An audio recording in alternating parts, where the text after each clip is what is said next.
Hello everyone, I'm Michaela Kathleen, and in this video I'm doing my February reading wrap-up. But before that, I have news, a surprise, and that is a cat. Our cat Harry Baby passed away last April, and Mako passed away the January before that. And when Harry passed, we knew we were going to be going on our honeymoon in October and then like up to North Dakota in December. And so we decided we would wait until the new year to get a new cat. And now we have one. But funny enough, so Harry Baby was my cat from before I met my husband. Mako was his cat before he met me. And Harry Baby I got from my brother when I was moving out of my parents' house for the first time. My parents had not had an indoor cat for a long time, and I loved cats, and I was moving out on my own for the first time, so I knew I wanted a cat. And coincidentally, my brother had had Harry Baby for many years, but his life had changed quite a bit. He had a new baby, etc. And it's not that they didn't like Harry Baby anymore, but they just felt like they weren't giving him the attention that he deserved because he was a very people-y cat. And so they gave me Harry Baby. Fast forward to about a month ago, we're ready to start looking for a new cat, and my brother texts me and asks if I want a cat because they have many outdoor cats, and there was this one cat of theirs that kept getting beat up on by all the other cats. They even tried giving him back to my sister-in-law's brother, who was his previous owner, but their cats were also beating him up. I tell you guys, this cat is a lover, not a fighter. And so my brother texted me and was like, hey, do you want a cat? We have a cat that's getting beat up on. And I was like, well, we were planning to start looking for a cat around the end of the month. So my first two cats in my life have both been hand-me-downs from my brother. But yeah, I'm gonna go get him. I didn't want to force him to sit here for a long intro, but he will be here soon. This is Bobo. He doesn't really like The Office. I don't know why. Come on, Bo. We're gonna see if we can get him to stay. Yeah, hit the camera. So anyways, like I said, Bo. So Harry Baby, my first cat from my brother, I renamed because, so when my brother first got him, he named him Fonzie, but then they ended up just calling him Kitty. So I didn't really feel bad renaming him, and Harry Baby came from the Disney cartoon Big Hero 6. In that movie, there's this robot. At one point, he's low on batteries and is essentially just acting drunk, and he gets his hand on a cat, and he's petting it, and he says, Harry Baby, Harry Baby. So that's where Harry Baby got his name. So our plan with our second cat was, after Harry and Mako, they're one cat, right? For our second cat was to name it Mochi, which is the cat's real name in Big Hero 6, but it also sounds like kind of similar to Mako, and so we were gonna do Mochi to like honor both of the previous cats, but we felt bad renaming Bo since he had like an actual name. So he's still Bo. But Bo has lots of nicknames. We call him Bobo. My husband sometimes calls him Bilbo. I like to call him Bobo Skadootendoot, which is from Boy Meets World. It is a cheer that a cheerleader does. So yes, that was Bobo. That's probably what we call him the most, is Bobo. His name actually originally comes from my dad's favorite movie, one of me and my brother's top favorite movies, Smokey and the Bandit, in which the bandit's real name is Bo. But anyways, I think that's all of the relevant information about our loving, not fighting cat, Bo. He's obsessed with people, he follows us everywhere, he likes watching TV, and he loves toys. Those are the fun facts on Bo. But anyways, on to the reading wrap-up portion of this video. I read 4 books this month, mostly sticking to a Valentine's theme, but I started out with Stranger Things, Suspicious Minds by Gwenda Bond, which I really technically started more at the end of January. And this is the second Stranger Things book that I have read, the first fiction one though. I have previously read, I don't really remember what it's called, but it was more of a like behind the scenes type of book that I thought was so well done and so excellent, and I really enjoyed reading it. So going into this one, I was still nervous because movie, TV tie-in books just tend not to be very good quality, But since that nonfiction book had been such high quality, I was a little bit hopeful with this one, and it turned out really not bad. I won't say it's great, but I did enjoy it. I rated it 3.5 stars. There were definitely bits that weren't as well done or could have been more fleshed out that I think probably was a symptom of it being a tie-in book, but overall pleasantly surprised. I think if you enjoy Stranger Things, you'll enjoy the book. So then after that began my marathon of romances for Valentine's Day, which I don't always read for holidays. In fact, I rarely do, but I just had a lot of cute romances sitting on my shelves that had been on my shelves for quite some time, and I just decided I wanted to read them all at once. I did not literally read every romance on my shelf, but I did have sort of a theme going.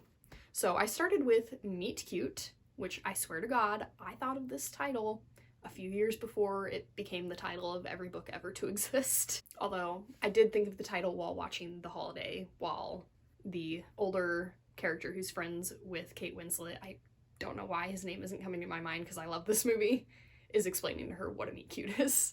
And I thought, hey, what if you did a story that was just a bunch of meet cutes? That's what this is. So yeah, this is just like 16 or so different short stories that are just the meet cute. And it was okay. I'm just not a huge short story person. I rated it 3 stars. Some of the stories I liked, some I didn't like. That's how short stories collections tend to go for me. There were a few in there that, in my opinion, weren't really meet cutes because the characters had kind of met before. Oh, one really weird thing was there were a few stories in here that were told in second person, not first or third person. And I honestly don't know if I've ever read anything in second person before, and it was very off-putting. The book does a pretty good job of varying the types of characters, but there were not any stories with like older meet cutes. They were all teenagers, which I guess it's a YA, so that's probably why. But I thought it would have been cute to have an older meet cute. And then there were not a lot of male characters as the main point of view, which again makes sense because this is mostly probably targeted at a more female audience, but I think we could have had some more guys sprinkled in. So then after that, I read Tweet Cute by Emma Lord. We're seeing the connections here.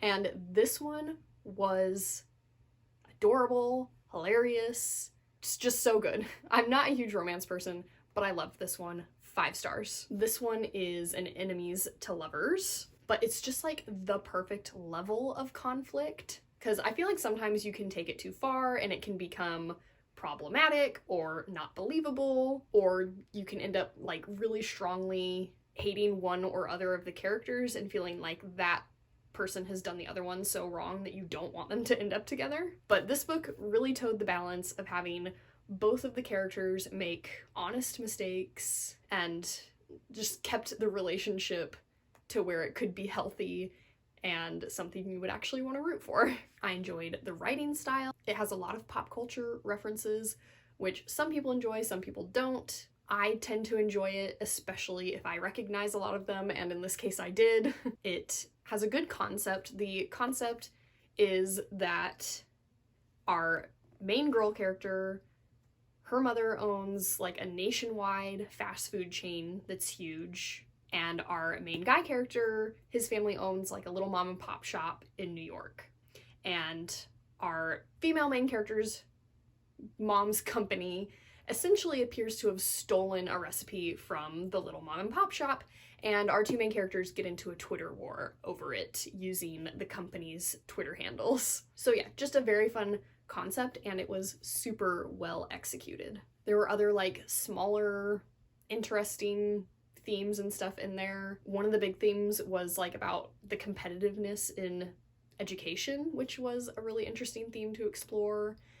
Our main guy character has a twin brother, and their relationship is really interesting, quite different than twins are usually portrayed. I feel like twins are always portrayed as just like being attached at the hip and essentially being able to read each other's minds, which is just not real. Like, you are your own person still, and you can't just read someone's mind just because you're a twin. I don't want to like not give the connection between twins the importance of that relationship they're due, but I think a lot of stories portray it too far the other way of being like, it's the most special relationship ever to exist in the world.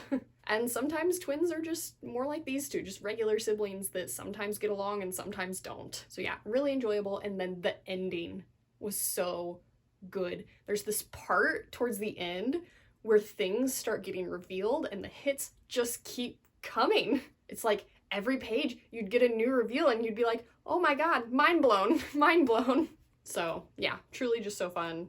5 stars, new favorite. And then finally in February, I read Highly Suspicious and Unfairly Cute by Talia Hibbert. And I rated this one 3.5.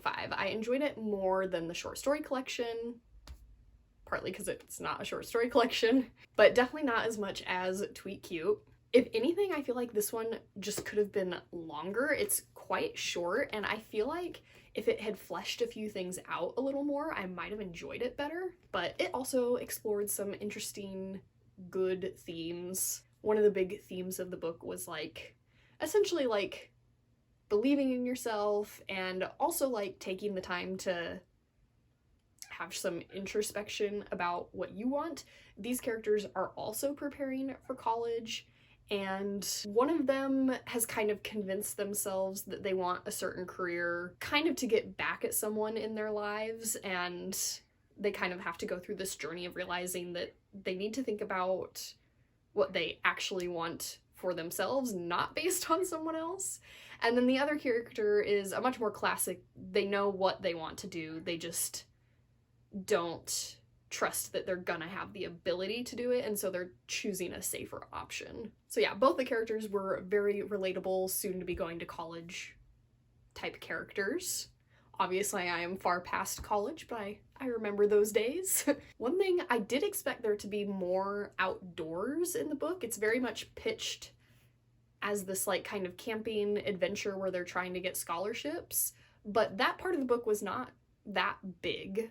So that's one part that I felt like could have been fleshed out. There could have been a few more antics going on, I feel like. There were a couple different elements in the book like that that ended up not being as present as I thought. And one of them that I felt like maybe could have just been cut out completely because it wasn't that much of a presence was one of our main characters is big on TikTok for doing conspiracy theories. And it just becomes such a background part of the book that I almost just wonder why it was even there. So yeah, enjoyable, cute, fun, but could have been fleshed out a little more in my opinion. So that was it for all of the books that I read in February. Let me know down below what you read in February. Did you read any romances for Valentine's Day? Bo hopes you enjoyed watching. Remember, words matter.